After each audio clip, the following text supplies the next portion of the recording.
श्री शिवाय नमस्तुभ्यम। जय श्री हरि। ओम नमः शिवाय। प्रिय भक्तजनों, आज आप लोग सोमवार व्रत की बहुत ही दुर्लभ कथा सुनेंगे। तो आइए बड़ी ही श्रद्धा और प्रसन्न चित्त मन से सुनते हैं सोमवार व्रत की कथा। तो आप सभी भक्तजन भगवान की पूर्ण कृपा पाने के लिए पूरी कथा अवश्य सुने। आधा अधूरी कथा पूर्ण फलदायी नहीं होता है। तो आइए श्रवण करते हैं कथा। तो एक बार प्रेम से बोलिए, शंकर भगवान की जय हो, गणेश भगवान की जय हो। प्राचीन काल में समुद्र के निकटवर्ती प्रदेश में एक वास्कल नामक ग्राम था, जहाँ वैदिक धर्म से विमुख महापापी द्विज निवास करते थे। वे सब के सब बड़े दुष्ट थे। उनका मन दूषित विषय भोगों में ही लगा रहता था। वे न देवताओं पर विश्वास करते थे न भाग्य पर। वे सभी कुटिल वृत्ति वाले, किसानी करते और भांति भांति की घातक अस्त्र शस्त्र रखते थे। वे व्यभिचारी और खल थे। ज्ञान, वैराग्य तथा सद्धर्म का सेवन ही मनुष्य के लिए परम पुरुषार्थ है, इस बात को वे बिल्कुल ही नहीं जानते थे। वे सभी पशु बुद्धि वाले थे। जहाँ के द्विज ऐसे हों, वहाँ के अन्य वर्णों के विषय में क्या कहा जाए। अन्य वर्णों के लोग भी उन्हीं की भांति कुशील विचार रखने वाले, स्वधर्म एवं विमुख एवं खल थे। वे सदा कुकर्म में लगे रहते और नित्य विषय भोगों में ही डूबे रहते थे। वहाँ की सब स्त्रियां भी कुटिल स्वभाव की थीं, स्वेच्छाचारणी, पापासक्त, कुत्सित विचार वाली और बेविचारणी थी। वे सद्व्यवहार तथा सदाचार से सर्वदा शून्य हैं। इस प्रकार वहाँ दुष्टों का ही निवास था। उस वास्कल नामक ग्राम में किसी समय एक बिंदुक नामधारी ब्राह्मण रहता था। वह बड़ा अधम था, दुरात्मा और महापापी था। यद्यपि उसकी स्त्री बड़ी सुंदरी थी, तो भी वह कुमार्ग पर ही चलता था। उसकी पत्नी का नाम चंचुला था। वह सदा उत्तम धर्म के पालन में लगी रहती थी, तो भी उसे छोड़कर वह दुष्ट ब्राह्मण वैश्यागामी हो गया था। इस तरह कुकर्म में लगे हुए उस बिंदु के बहुत वर्ष व्यतीत हो गए। उसकी स्त्री चंचुला काम से पीड़ित होने पर भी स्वधर्म नाश के भय से क्लेश सहकर भी दीर्घ काल तक अपने धर्म से भ्रष्ट नहीं हुई, परंतु दुराचारी पति के आचरण से प्रभावित हो आगे चलकर वह स्त्री भी दुराचारणी हो गई। इस तरह दुराचार में डूबे हुए उन मूढ़ चित्त वाले पति पत्नी का बहुत सा समय व्यर्थ बीत गया। तदंतर शूद्र जाति वैश्या का पति बना हुआ वह दूषित बुद्धि वाला दुष्ट ब्राह्मण बिंदु समय अनुसार मृत्यु को प्राप्त हो नरक में जा पड़ा। बहुत दिनों तक नरक के दुख भोगकर वह मूढ़ बुद्धि पापी विंध्य पर्वत पर भयंकर पिशाच हुआ। इधर उस दुराचारी पति बिंदु के मर जाने पर वह मूढ़ हृदया चंचुला बहुत समय तक पुत्रों के साथ अपने घर में ही रही। एक दिन दैव योग से किसी पुण्य पर्व के आने पर वह स्त्री भाई बंधुओं के साथ गोकर्ण क्षेत्र में गई। तीर्थ यात्रियों के संग से उसने भी उस समय जाकर किसी तीर्थ के जल में स्नान किया। फिर वह साधारणतया मेला देखने की दृष्टि से बंधुजनों के साथ यत्र तत्र घूमने लगी। घूमती घामती किसी देव मंदिर में गई और वहाँ उसने एक दैवज्ञ ब्राह्मण के मुख से भगवान शिव की परम पवित्र एवं मंगलकारिणी उत्तम पौराणिक कथा सुनी। कथावाचक ब्राह्मण कह रहे थे कि जो स्त्रियां पर पुरुषों के साथ व्यभिचार करती हैं, वे मरने के बाद जब यमलोक में जाती हैं, तब यमराज के दूत उनकी योनि में तपे हुए लोहे का परिघ डालते हैं। पौराणिक ब्राह्मण के मुख से यह वैराग बढ़ाने वाली कथा सुनकर चंचुला भय से व्याकुल हो वहाँ कांपने लगी। जब कथा समाप्त हुई और सुनने वाले सब लोग वहाँ से बाहर चले गए, तब भयभीत नारी एकांत में शिव पुराण की कथा बाँचने वाले उन ब्राह्मण देवता से बोली। चंचुला ने कहा, ब्राह्मण, मैं अपने धर्म को नहीं जानती थी, इसलिए मेरे द्वारा बड़ा दुराचार हुआ है। स्वामी, मेरे ऊपर अनुपम कृपा करके आप मेरा उद्धार कीजिए। आपके वैराग्य रस से ओतप्रोत इस आज के प्रवचन को सुनकर मुझे बड़ा भय लग रहा है। मैं कांप उठी हूँ और मुझे इस संसार से वैराग्य हो गया है। मुझ मूढ़ चित्त वाली पापिनी को धिक्कार है। मैं सर्वथा निंदा के योग्य हूँ। कुत्सित विषयों में ही फंसी हुई हूँ और अपने धर्म से विमुख हो गई हूँ। हाय, न जाने किस किस घोर कष्टदायक दुर्गति में मुझे पड़ना पड़ेगा, और वहाँ कौन बुद्धिमान पुरुष कुमार्ग में मन लगाने वाली मुझ पापिनी का साथ देगा।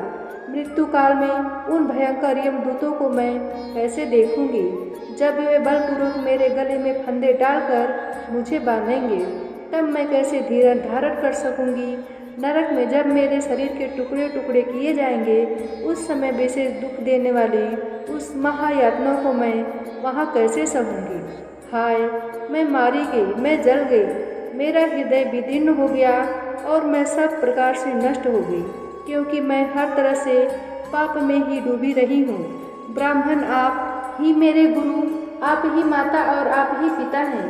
आपकी शरण में आई हुई मुझ दीन अबला का आप ही उद्धार कीजिए, उद्धार कीजिए। सूत जी कहते हैं, शौनक, इस प्रकार खेद और वैराग्य से युक्त हुई चंचुला ब्राह्मण देवता के दोनों चरणों में गिर पड़ी। तब उन बुद्धिमान ब्राह्मण ने कृपा पूर्वक उसे उठाया और इस प्रकार कहा। ब्राह्मण बोले, नारी, सौभाग्य की बात है कि भगवान शंकर की कृपा से शिव पुराण की इस वैराग्य कथा को सुनकर तुम्हें समय पर चेत हो गया है। ब्राह्मण पत्नी, तुम डरो मत, भगवान शिव की शरण में जाओ। शिव की कृपा से सारा पाप तत्काल नष्ट हो जाता है। मैं तुमसे भगवान शिव की कीर्ति कथा से युक्त उस परम वस्तु का वर्णन करूँगा, जिससे तुम्हें सदा सुख देने वाली उत्तम गति प्राप्त होगी। शिव की उत्तम कथा सुनने से ही तुम्हारी बुद्धि इस तरह पश्चाताप से युक्त एवं शुद्ध हो गई है, साथ ही तुम्हारे मन में विषयों के प्रति वैराग्य हो गया है।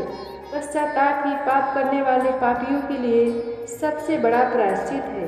सत्पुरुषों ने सबके लिए पश्चाताप को ही समस्त पापों का शोधक बताया है। पश्चाताप से ही पापों की शुद्धि होती है।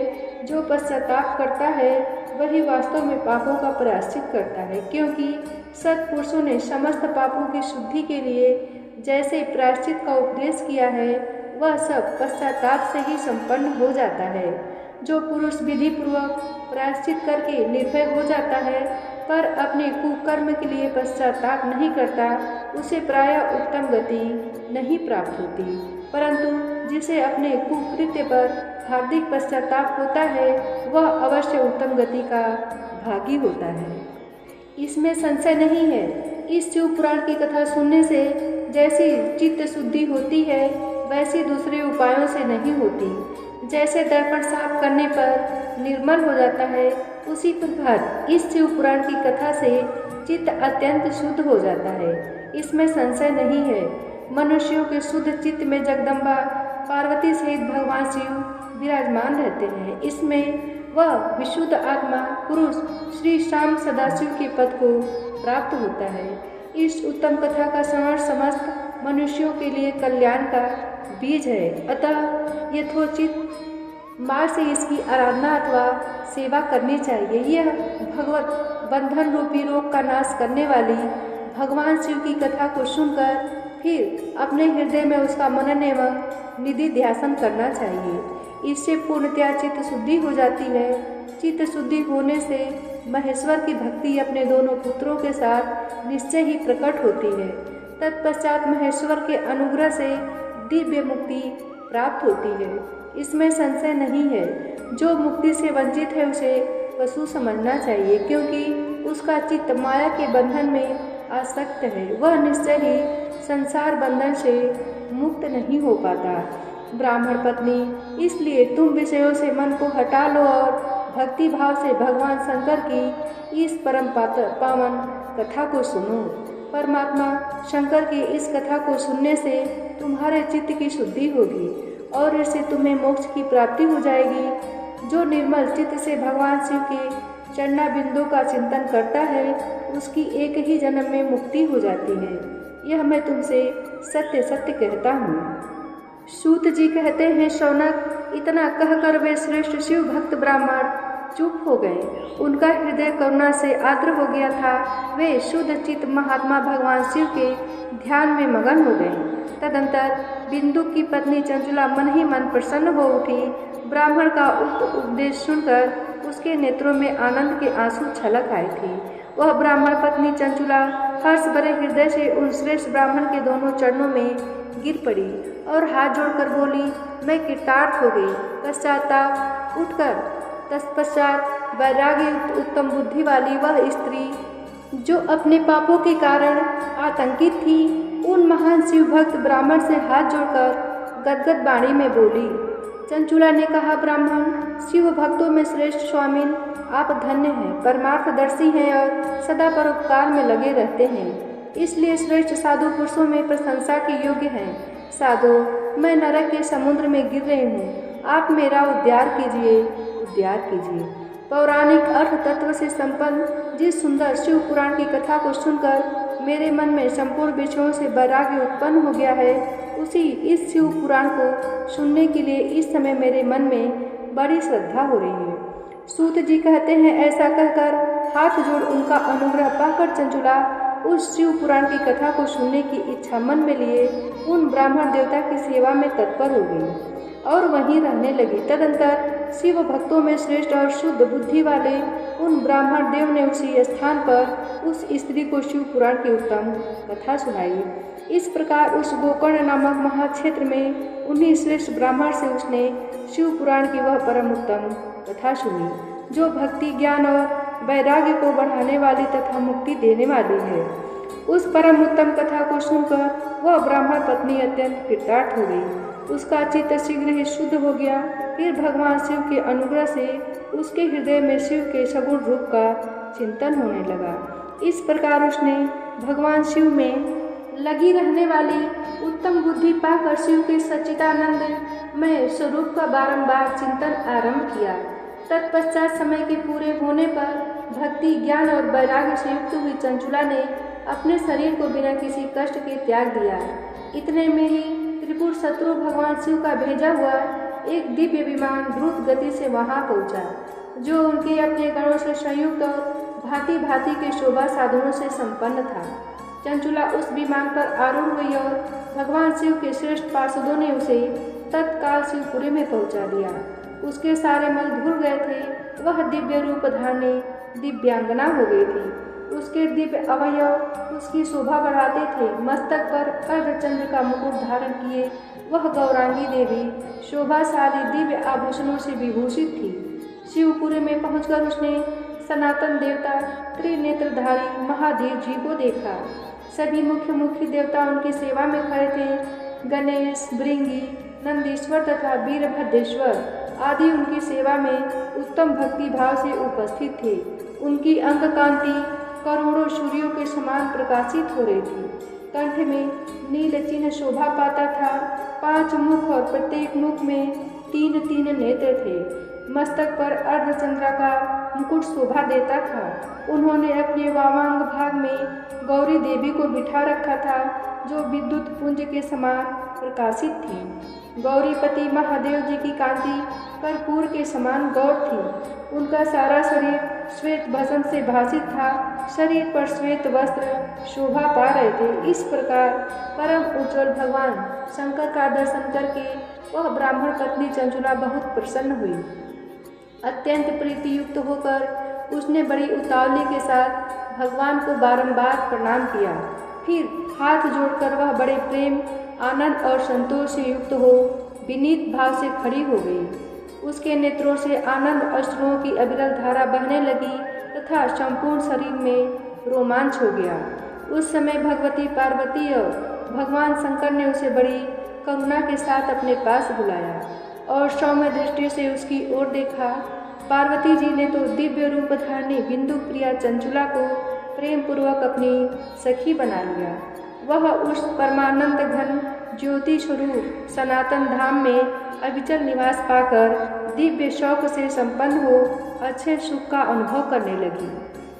सूत जी बोले, शौनक, एक दिन परमानंद में निमग्न हुई चंचुला ने उमा देवी के पास जाकर प्रणाम किया और दोनों हाथ जोड़कर वह उनकी स्तुति करने लगी। चंचुला बोली, गिरिराज नंदिनी स्कंद माताओं में मनुष्यों ने सदा आपका सेवन किया है।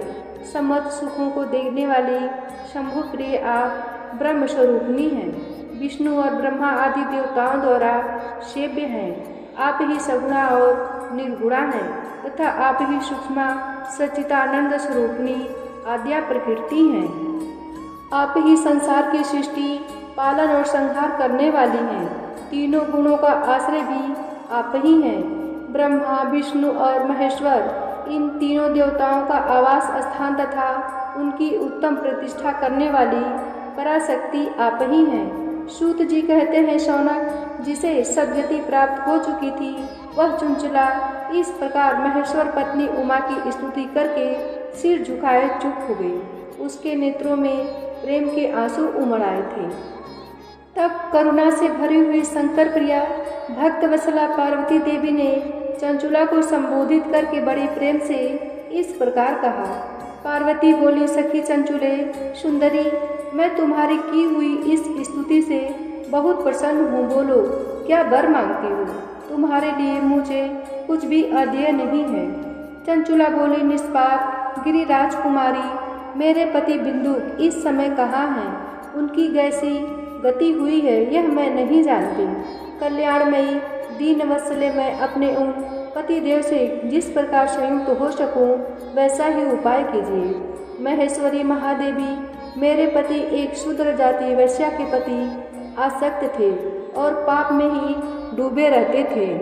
उनकी मृत्यु मुझसे पहले ही हो गई थी, न जाने वे किस गति को प्राप्त हुए। गिरिजा बोली, बेटी, तुम्हारा बिंदु नाम वाला पति बड़ा पापी था।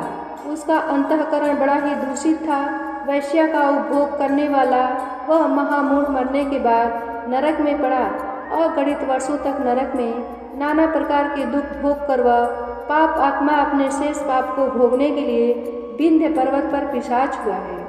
इस समय वह पिशाच अवस्था में ही है और नाना प्रकार के क्लेश उठा रहा है। वह दुष्ट वही वायु पीकर रहता है और सदा सब प्रकार के कष्ट सहता है। सूत जी कहते हैं, शौनक, गौरी देवी की यह बात सुनकर उत्तम व्रत का पालन करने वाली चंचुला उस समय पति के महान दुख से दुखी हो गई। फिर मन को स्थिर करके उस ब्राह्मण पत्नी ने व्यथित हृदय से महेश्वरी को प्रणाम करके पुनः पूछा। चंचुला बोली, महेश्वरी महादेवी, मुझ पर कृपा कीजिए और दूषित कर्म करने वाले मेरे उस दुष्ट पति का उद्धार कर दीजिए। देवी, कुत्सित बुद्धि वाले मेरे पति उस पापात्मा को किस उपाय से उत्तम गति प्राप्त हो सकती है, यह शीघ्र बताइए। आपको नमस्कार है। पार्वती ने कहा, तुम्हारा पति यदि शिव पुराण की पुण्यमयी उत्तम कथा सुने तो सारी दुर्गति को पार करके वह उत्तम गति का भागी हो सकता है। अमृत के समान मधुर अक्षरों से युक्त गौरी देवी का यह वचन आदरपूर्वक सुनकर चंचुला ने हाथ जोड़कर मस्तक झुकाकर उन्हें बारंबार प्रणाम किया और अपने पति के समस्त पापों की शुद्धि तथा उत्तम गति की प्राप्ति के लिए पार्वती देवी से यह प्रार्थना की कि मेरे पति को शिव पुराण सुनाने की व्यवस्था होनी चाहिए। उस ब्राह्मण पत्नी के बारंबार प्रार्थना करने पर शिव प्रिया गौरी देवी को बड़ी दया आई। उन भक्त वत्सला महेश्वरी गिरिराज कुमारी ने भगवान शिव की उत्तम कीर्ति का गान करने वाले गंधर्वराज तुम्बुरु को बुलाकर उनसे प्रसन्नतापूर्वक इस प्रकार कहा, तुम्बुरो, तुम्हारी भगवान शिव में प्रीति है। तुम मेरे मन की बातों को जानकर मेरे अभिष्ट कार्यों को सिद्ध करने वाले हो, इसलिए मैं तुमसे एक बात कहती हूँ, तुम्हारा कल्याण हो। तुम मेरी इस सखी के साथ शीघ्र ही विंध्य पर्वत पर जाओ। वहाँ एक महाघोर और भयंकर पिशाच रहता है। उसका वृत्तांत तुम आराम से ही सुनो। मैं तुमसे प्रसन्नतापूर्वक सब कुछ बताती हूँ। पूर्व जन्म में वह पिशाच बिंदुक नामक ब्राह्मण था। मेरी इस सखी चंचुला का पति था, परंतु वह दुष्ट वैश्यगामी हो गया। स्नान, संध्या आदि नित्य कर्म छोड़कर अपवित्र रहने लगा। क्रोध के कारण उसकी बुद्धि पर मूर्ता छा गई थी। वह कर्तव्य अकर्तव्य का विवेक नहीं कर पाता था। अभक्ष्य भक्षण, सज्जनों से द्वेष और दूषित वस्तुओं का दान लेना यही उसका स्वाभाविक कर्म बन गया था। वह अस्त्र शस्त्र लेकर हिंसा करता, बाएं हाथ से खाता, दीनों को सताता और क्रूरतापूर्वक पराये घरों में आग लगा देता था। चांडालों से प्रेम करता और प्रतिदिन वैश्या के संपर्क में रहता था। बड़ा दुष्ट था वह पापी अपनी पत्नी का परित्याग करके दुष्टों के संग में ही आनंद मनाता था। वह मृत्युपर्यंत दुराचार में ही फंसा रहा, फिर अंतकाल आने पर उसकी मृत्यु हो गई। वह पापियों के भोग स्थान घोर यमपुर में गया और वहाँ बहुत से नरकों का उपभोग करके वह दुष्ट आत्मा जीव इस समय विंध्य पर्वत पर पिशाच बना हुआ है। वही वह दुष्ट पिशाच अपने पापों का फल भोग रहा है। तुम उसके आगे यत्नपूर्वक शिव पुराण की उस दिव्य कथा का प्रवचन करो, जो परम पुण्यमयी तथा समस्त पापों का नाश करने वाली है। शिव पुराण की कथा का श्रवण सबसे उत्कृष्ट पुण्य कर्म है। उससे उसका हृदय शीघ्र ही समस्त पापों से शुद्ध हो जाएगा और वह प्रेत योनि का परित्याग कर देगा। उस दुर्गति से मुक्त होने पर बिंदु नामक पिशाच को मेरी आज्ञा से विमान पर बिठाकर तुम भगवान शिव के समीप ले आओ। सूत जी कहते हैं, सौनक, महेश्वरी उमा के इस प्रकार आदेश देने पर गंधर्वराज तुम्बरु मन ही मन बड़े प्रसन्न हुए। उन्होंने अपने भाग्य की सराहना की। तत्पश्चात उस पिशाच की सती साध्वी पत्नी चंचुला के साथ विमान पर बैठकर नारद की प्रिय मित्र तुम्बरु वेगपूर्वक विंध्याचल पर्वत पर गए। जहाँ वह पिशाच रहता था, वहाँ उन्होंने उस पिशाच को देखा। उसका शरीर विशाल था, ठोड़ी बहुत बड़ी थी। वह कभी हंसता, कभी रोता और कभी उछलता था।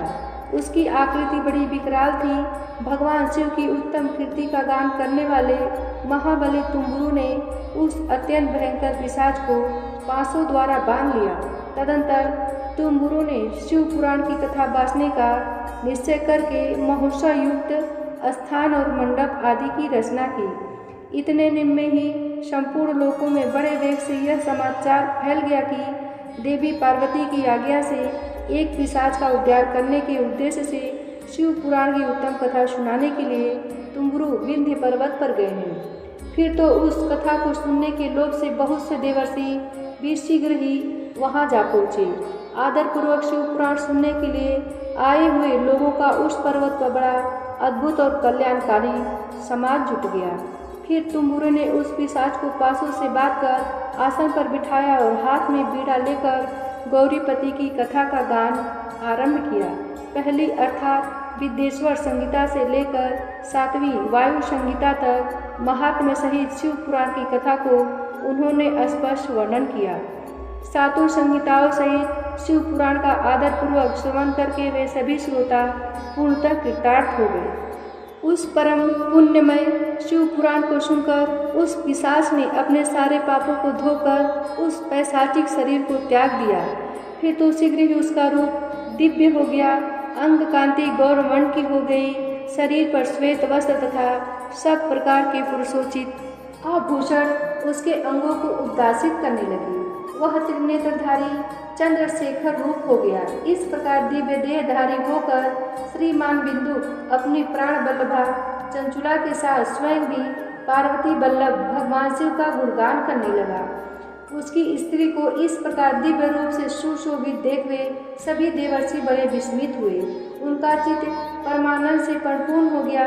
भगवान महेश्वर का वह अद्भुत चरित्र सुनकर वे सभी श्रोता परम कृतार्थ हो प्रेम पूर्वक श्री शिव का यशोगान करते हुए अपने अपने धाम को चले गए। दिव्य रूपधारी श्रीमान बिंदु भी सुंदर विमान पर अपने प्रियतमा के पास बैठकर सुखपूर्वक आकाश में स्थित हो बड़ी शोभा पाने लगा। तदंतर महेश्वर के सुंदर एवं मनोहर गुणों का गान करता हुआ वह अपनी प्रियतमा तथा तुम्बरु के साथ शीघ्र ही शिव धाम में जा पहुँचा। वहाँ भगवान महेश्वर तथा पार्वती देवी ने प्रसन्नता पूर्वक बिंदु का बड़ा सत्कार किया और उसे अपना पार्षद बना लिया। उसकी पत्नी चंचुला पार्वती जी की सखी हो गई। उस घनीभूत ज्योति स्वरूप परमानंदमय सनातन धाम में अविचल निवास पाकर वे दोनों दंपति परम सुखी हो गए। यह कथा यही समाप्त होती है। प्रिय भक्तजनों, प्रेम से बोलिए शंकर भगवान की जय हो। जय शिव ओंकारा, ओम जय शिव ओंकारा। ब्रह्मा विष्णु सदा शिव अर्धांगी धारा। ओम जय शिव ओंकारा। एकानन चतुरानन पंचानन राजे। हंसासन गरुड़ासन वृषवाहन साजे। ओम जय शिव ओमकारा। दो भुज चार चतुर्भुज 10 भुज अति सोहे। तीनों रूप निरखते त्रिभुवन जन मोहे। ओम जय शिव ओमकारा। अंशमाला वनमाला मुंडमाला धारी। त्रिपुरारी कंसारी करमाला धारी। ओम जय शिव ओमकारा। श्वेतांबर पीतांबर बाघंबर अंगे। सनकादिक प्रभुतादिक भूतादिक संगे। ओम जय शिव ओमकारा। करे मध्य कमंडल चक्र त्रिशूलधारी। सुखकारी दुखहारी जगपालनकारी। ओम जय शिव ओमकारा। ब्रह्मा विष्णु सदाशिव जानत अविवेका। प्रणावक्षर में शोभित ये तीनों एका। ओम जय शिव ओमकारा। त्रिगुण स्वामी की आरती जो कोई नर गावे। कहत शिवानंद स्वामी सुख संपत्ति पावे। ओम जय शिव ओमकारा।